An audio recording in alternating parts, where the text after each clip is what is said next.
नमस्कार, आप देख रहे हैं बिहार न्यूज। दिन भर की तमाम नई और बड़ी खबरों के साथ मैं सोनम राज। इस वक्त के बुलेटिन में आपके साथ खबरों में आगे बढ़ने से पहले आइए नजर डालते हैं आज के हेडलाइंस पर। जनादेश अपमान यात्रा पर निकले तेजस्वी यादव ने कहा, जनादेश के अपमान का बदला लेगी बिहार की जनता। यात्रा पर निशाना साधते हुए जदयू महासचिव केसी त्यागी ने कहा, भ्रष्टाचार में डूबे नेताओं की यात्रा का कोई नहीं है मतलब। उप मुख्यमंत्री सुशील कुमार मोदी ने लालू परिवार पर फिर से बोला हमला, कहा गांधी के पास जाने से भ्रष्टाचार का पाप नहीं है धुल सकता। जन अधिकार पार्टी के राष्ट्रीय अध्यक्ष पप्पू यादव ने कहा है कि राजनीति में पार्टी नेताओं के द्वारा की जा रही गाली गलौज प्रदेश के नहीं है हित में। पूर्व मंत्री जनार्दन सिंह सिग्रीवाल को पटना हाईकोर्ट ने साक्ष्य छिपाने के मामले में दी राहत। और उन्माद उत्पाद की राजनीति को शिकस्त देने और जनादेश से गद्दारी और लोकतंत्र की हत्या के विरोध में भाकपा माले ने किया जन कन्वेंशन का आयोजन।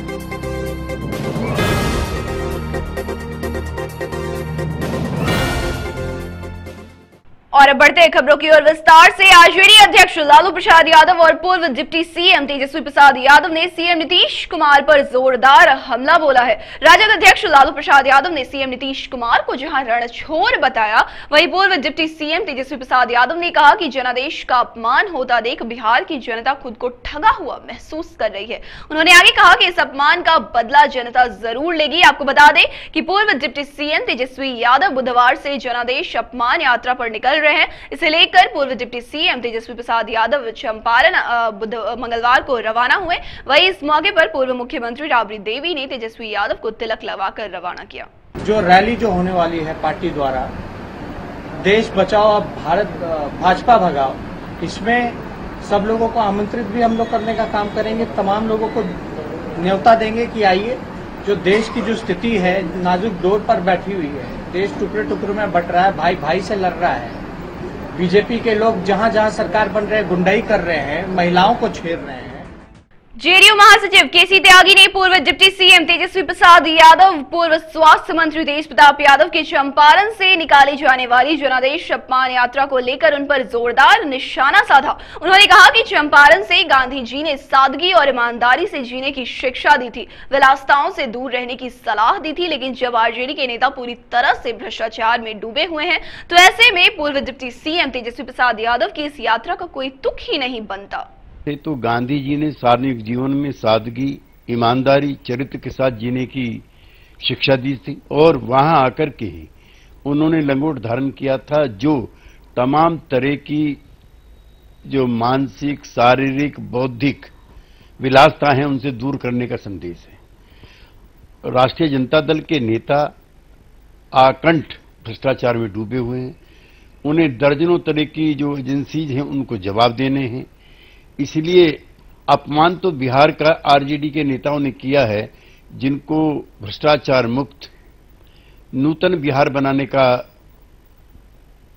जनादेश मिला था और जो अपने परिवार की सुख और समृद्धि और धन बढ़ाने में लग गए, उनके लिए तो अच्छा होता कि वो श्री शहाबुद्दीन के कार्य क्षेत्र सिवान से यात्रा निकालते तो शायद ज्यादा समर्थन मिलता। भारतीय जनता पार्टी के द्वारा मंगलवार को राजधानी पटना के श्री कृष्ण मेमोरियल हॉल में सेवा संकल्प दिवस मनाया गया। इस अवसर पर भाजपा प्रदेश अध्यक्ष नित्यानंद राय, उप मुख्यमंत्री सुशील कुमार मोदी समेत भाजपा के सभी मंत्री और विधायक गण मौजूद थे। उप मुख्यमंत्री सुशील कुमार मोदी ने अपने संबोधन के दौरान राजद अध्यक्ष लालू प्रसाद और उनके परिवार पर जमकर निशाना साधा। उन्होंने निशाना साधते हुए कहा कि महात्मा गांधी के पास जाने से भ्रष्टाचार का पाप नहीं धुल सकता। वहीं संकल्प दिवस के मौके पर खनन मंत्री विनोद सिंह ने एक विवादित बयान देते हुए मीडिया कर्मियों पर निशाना साधा। उन्होंने भारत माता की जय नहीं बोलने वाले मीडिया कर्मियों को पाकिस्तान से जुड़ा हुआ बताया। इसके बाद में भाषण खत्म होने के बाद प्रदेश अध्यक्ष ने मंत्री विनोद सिंह को बुलाकर इस तरह की अनर्गल बयानबाजी देने से बचने की नसीहत दी। गरीबी भारत छोड़ो, भारत छोड़ो, भारत छोड़ो, गरीबी भारत छोड़ो, भारत छोड़ो, भारत छोड़ो, भ्रष्टाचार भारत छोड़ो, भारत छोड़ो, भारत छोड़ो, भ्रष्टाचार भारत छोड़ो, भारत छोड़ो, भारत छोड़ो, आतंकवाद भारत छोड़ो, भारत छोड़ो, भारत छोड़ो। नवीन पटनायक के साथ नीतीश कुमार अकेले मुख्यमंत्री थे जिन्होंने नोटबंदी का समर्थन किया था।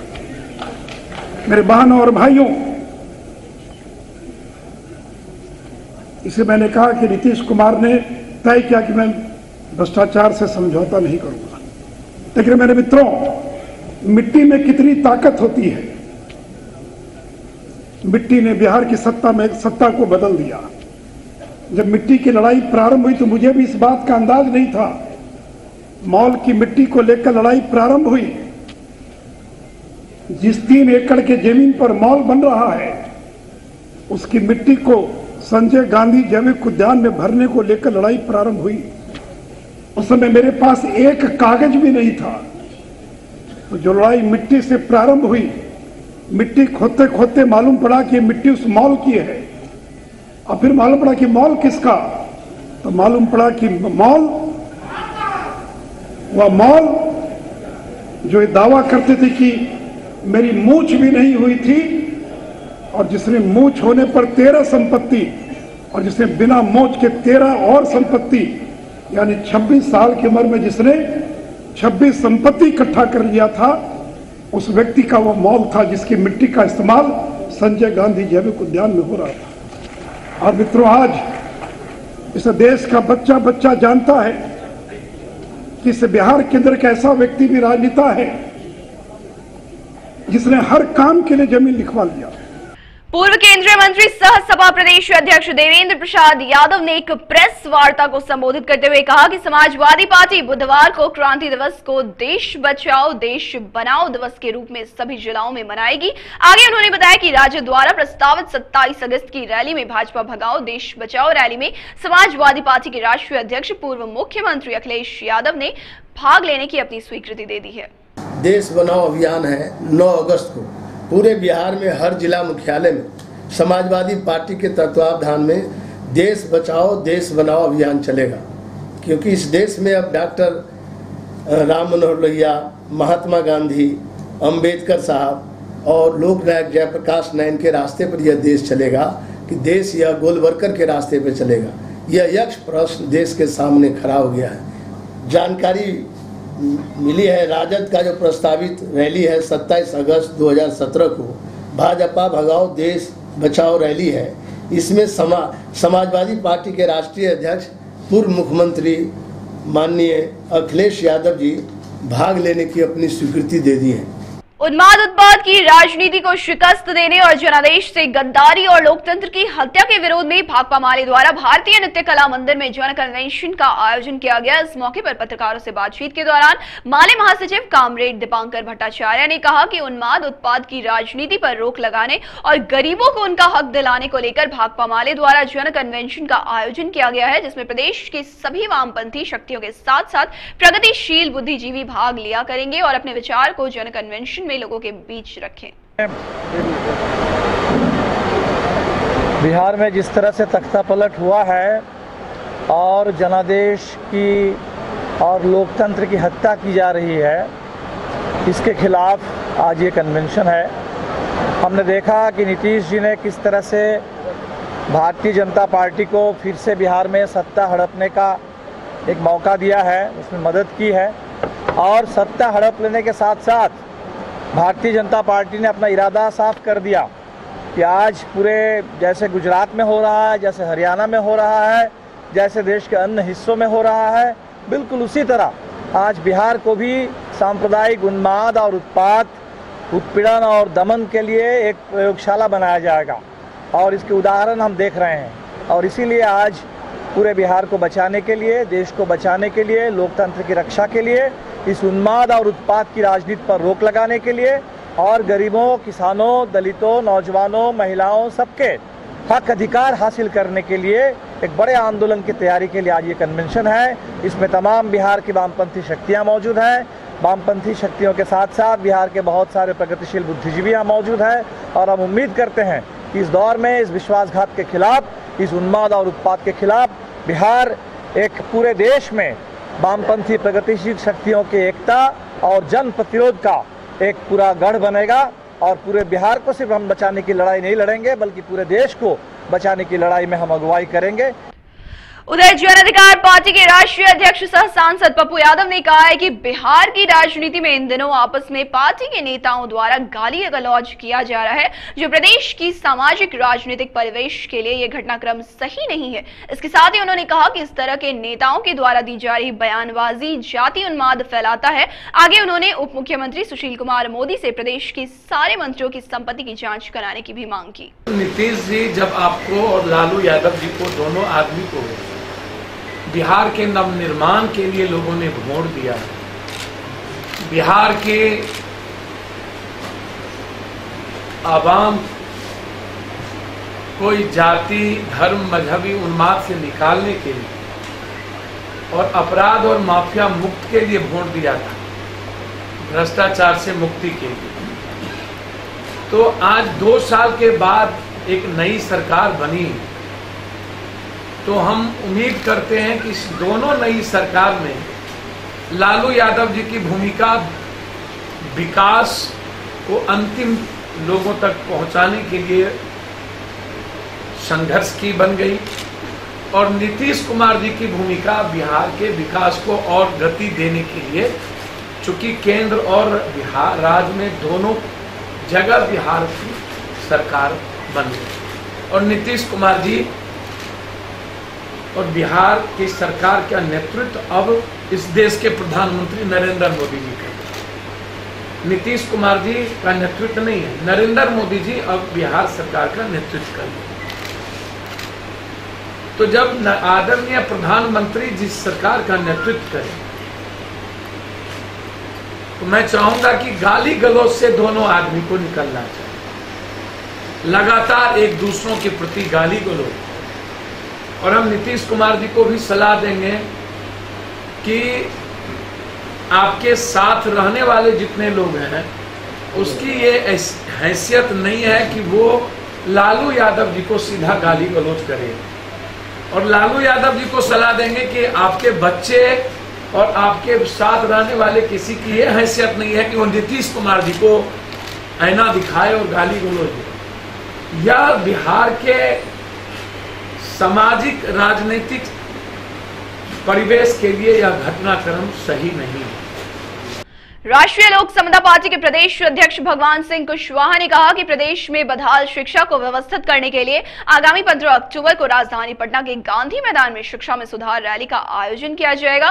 उन्होंने आगे बताया कि रैली में केंद्रीय मंत्री उपेंद्र कुशवाहा समेत कई बड़े नेताओं के अलावा प्रदेश भर से लोग जुटेंगे। वहीं उन्होंने ये भी कहा कि पार्टी के द्वारा शिक्षा में सुधार के लिए प्रदेश के सभी जिलों में कार्यक्रम किया जा रहा है। 15 अक्टूबर को गांधी मैदान में महारैली करने का, और रैली का नामांकन भी हम लोगों ने कर दिया है शिक्षा में सुधार महारैली। राष्ट्रीय लोक समता पार्टी का मानना है कि चाहे दिल्ली की सरकार हो या बिहार की सरकार हो, हम दरअसल सरकार के अंग है, सरकार में शामिल है।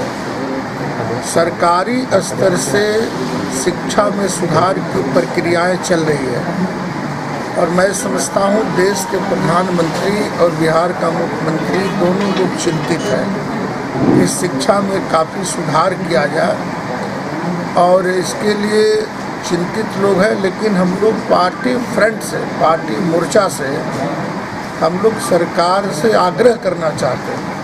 आपको बता दें, एक सरकारी आंकड़े के मुताबिक जब मुख्यमंत्री जी शिक्षा विभाग के आज से 3-4 दिन पहले समीक्षा कर रहे थे, तो उन्होंने कबूल किया, समीक्षा में विभाग ने कबूल किया कि अभी भी प्रदेश में लगभग 2.25 लाख बच्चे प्राथमिक विद्यालय के स्कूल से बाहर है। स्वर्णकार समाज विकास और शोध संस्थान के अशोक कुमार वर्मा ने एक प्रेस वार्ता कर बताया कि संस्था से निष्कासित लोगों के द्वारा राजधानी पटना में 28 से 30 अगस्त तक ज्वेलरी एग्जीबिशन का आयोजन किया जा रहा है। इसका स्वर्णकार समाज स्वीकृति प्रदान नहीं करती। उन्होंने बताया कि कुछ लोग अपने व्यक्तिगत लाभ के लिए इस तरह का एग्जीबिशन लगाकर नामी गिरामी ज्वेलर्स से मोटी रकम ऐंठना चाहते हैं। हम लोग बैठे हुए हैं जो अभी 28, 29, 30 अगस्त को 2017 को पाटलिपुत्रा एक्सोटिका में किसी ने अनाउंस किया है कि ज्वेलरी एग्जीबिशन होने वाला है, जो कि हम लोगों ने, हमारे संगठन ने उसका विरोध किया है, क्योंकि वो हमारे बायलॉज में है नहीं। न हम उसके लिए अधिकृत हैं, न हम लोग उसके करने की कभी उनको परमिशन दिया। बार बार उनके हम लोगों के मना करने के बावजूद भी वो नहीं माने, और नहीं मानने के बावजूद इस बार फिर वो कर रहे हैं। पिछली बार भी आप लोग को पता होगा कि जो उन्होंने एग्जीबिशन किया था उसमें बिहार की उनके द्वारा किए गए कार्यकलापों के द्वारा बिहार की काफ़ी बदनामी हुई पूरे हिंदुस्तान लेवल पे। हम लोगों ने फिर उनको चिताया, वो नहीं माने और आज फिर कर रहे हैं। इसके लिए हमको आप सब लोग को बुला करके आप लोग के माध्यम से पब्लिक के साथ में सब लोग को अवेयरनेस करने के लिए हम लोग आपको बुलाए हैं, ताकि ये एग्जीबिशन नहीं हो। इसके लिए हम लोगों ने उनको लीगल नोटिस भी कर दिया है और संगठन से उनकी सदस्यता भी 9 जुलाई 2017 से उनकी सदस्यता भी समाप्त कर दी गई है। महाराजगंज से बीजेपी सांसद जनार्दन सिंह सिग्रीवाल को पटना हाईकोर्ट ने एक बड़ी राहत दी है। हाईकोर्ट ने पूर्व सांसद प्रभुनाथ सिंह द्वारा दायर याचिका को खारिज कर दिया है। पूर्व सांसद प्रभुनाथ सिंह ने सिग्रीवाल के खिलाफ आपराधिक मामलों को छिपाने का आरोप लगाते हुए उनकी सांसद सदस्यता को रद्द करने के लिए याचिका दायर की थी, जिस पर सुनवाई करते हुए पटना हाईकोर्ट ने ये याचिका रद्द कर दी। राजधानी पटना में मंगलवार को पुलिस और अपराधियों के बीच मुठभेड़ हो गई, जिसमें अपराधियों ने पुलिस पर 4 राउंड फायरिंग की। हालांकि पुलिस के लिए सफलता की ये बात रही कि इस मुठभेड़ के दौरान अपराधी तनिक राम पकड़ा गया, लेकिन उसके 2 साथी भाग निकले में कामयाब रहे। और बढ़ते हैं अगली खबर की ओर। अररिया और फारबिसगंज प्रखंड को सुपौल जिला के शादापुर से जोड़ने वाली रोड में परवाहा कमला नदी पर बने डायवर्जन 75% क्षतिग्रस्त हो गया है। दोपहर करीब 12 बजे मिट्टी धंसना आरंभ हुआ और 2 घंटे के अंदर 75% तक डायवर्जन नदी में समा गया। डायवर्जन के दोनों तरफ छोटे बड़े वाहनों की लंबी कतार लग गई। अब यह टावर संग कभी भी पूर्ण रूप से ध्वस्त हो सकता है। बताया जा रहा है कि परवाह शादापुर रोड में कई जगह पुल निर्माण कार्य चल रहा है। सभी जगह वाहनों के परिचालन के लिए डायवर्जन बनाया गया है, जो हल्की बारिश के बाद ही क्षतिग्रस्त हो जाता है। इस मामले को लेकर बिहार विकास युवा मोर्चा के जिला मंत्री धनंजय शांडिल्य ने प्रखंड विकास पदाधिकारी सहित संबंधित विभाग के अधिकारियों से अनुरोध किया कि अविलंब डायवर्जन को दुरुस्त किया जाए, जिससे आम जनमानस को कठिनाइयों का सामना नहीं करना पड़े। अररिया वन विभाग की ओर से कुसियारपुर गांव जंगल में एक कार्यक्रम आयोजित किया गया, जहां स्कूली बच्चों के साथ ग्रामीणों को पेड़ पौधों को सुरक्षित रखने का पाठ पढ़ाया गया। पश्चात सभी ने पेड़ को रक्षा सूत्र बांधा। डीएफओ ने बताया कि सन 2011 से रक्षाबंधन के दिन रक्षा सूत्र बंधन दिवस मनाया जाता है। इस मौके पर नेपाल से लेकर अररिया के वनों में पेड़ को रक्षा सूत्र बांधा जाता है, ताकि लोग पेड़ों को नुकसान नहीं पहुंचाए। वहीं स्कूली बच्चों ने इस कार्यक्रम का बहुत ही मजे से लाभ उठाया। आज हम लोगों ने पेड़ पर रक्षा सूत्र इसलिए बांधा है कि हम लोगों को पेड़ को बढ़ावा देने के लिए और पर्यावरण को आगे बढ़ाने के लिए। इंडो नेपाल बॉर्डर में चिचौरा जंगल है, वहाँ पे सखुआ का नेचुरल फॉरेस्ट है, वहाँ पे मनाया जा रहा है। इसी तरह से आम नागरिक बच्चे सभी जगह शरीक हुए हैं, तो ये ज़्यादा से ज़्यादा तादाद में लोग इसमें शरीक होंगे। एक चेतना की रक्षा होगी। वहीं अररिया में मशहूर शायर इमरान प्रताप गढ़ी फैंस क्लब द्वारा रक्तदान शिविर का आयोजन स्थानीय चांदनी चौक पर किया गया। लहू बोल रहा है कार्यक्रम के तहत रक्तदान किया गया। आयोजकों का कहना था कि आज भीड़ नियंत्रण पर हो रही है, हमले में निर्दोष लोग मारे जा रहे हैं। हम रक्तदान देकर यह संदेश देना चाहते हैं कि खून किसी की भी जरूरतमंद में काम आ सकता है। खून हिंदू मुस्लिम नहीं देखता और मजहब नहीं सीखता, आपस में सिर्फ और सिर्फ बैर करना। सब मिलकर रहे, किसी के बहकावे में न आए और भाईचारगी कायम रहे। इस अवसर पर दर्जनों की संख्या में अररिया के युवाओं ने रक्तदान किया। उन तक पैगाम पहुंचाना चाहिए, वो इस भीड़ को रोका जाए। इमरान प्रताप फैंस क्लब अररिया बिहार, तो ये क्लब है, ये मतलब इसके द्वारा ये पैगाम पहुंचाना चाह रहे हैं हम लोग, ताकि उस भीड़ तक ये हमारा पैगाम पहुंचे। अगर उन्हें हमारा खून चाहिए, हम उनको अपनी खुशी से खून देंगे। उनको खून चाहिए, वो हमसे मांग ले, खुशी खून देंगे। लेकिन यूं जो सड़कों पर हमारा खून जो बर्बाद किया जा रहा है, यही खून हो सकता है कल किसी हिंदू भाई किसी खतरे में हो, या फिर कोई मुस्लिम भाई, सिख ईसाई कोई भी हो सकता है यही खून कल उसको देने में काम आ सकता है। और बाद बेगूसराय के झमटिया गंगा घाट पर सावन महोत्सव का आयोजन किया गया। इस महोत्सव का उद्घाटन भागलपुर सह मुंगेर के डीआईजी विकास वैभव, भाजपा के एमएलसी रजनीश कुमार समेत कई गणमान्य लोगों ने किया। इस मौके पर देर रात तक बाहर से आए कलाकारों और स्थानीय कलाकारों ने शिव भक्ति गानों से श्रद्धालुओं का मनोरंजन किया। वहीं सावन महीने में लाखों शिव भक्त झमटिया गंगा घाट में स्नान कर जल देकर देवघर, हरिगिरी धाम, मुजफ्फरपुर समेत कई जगहों पर गए। झमटिया का महत्व अति प्राचीन है। इस मौके पर डीआईजी ने कहा कि पिछले कई सालों से इस पावन धरती पर यह महोत्सव हो रहा है। तो झमटिया धाम आज जो यहाँ पर धाम है कुछ समय का है, लेकिन इसमें पुरातन स्थिति को अगर हम देखेंगे तो आसपास निश्चित ही ऐसे पुरातन अवशेष मिलेंगे जो उस काल के होंगे। तो ये बहुत गर्व की बात है कि आज भी जो परंपरा प्राचीन थी, मंदाकिनी के तट पे इतने लोग आ रहे हैं श्रावण के मास में, और एक श्रद्धा की भावना देखने को मिल रही है। कई किलोमीटर दूर से ही मैं आ रहा था, दिख रही थी। पहली बार मेरे लिए सौभाग्य है कि अपने गृह क्षेत्र में मैं देख पा रहा हूँ त्योहार के अवसर पर।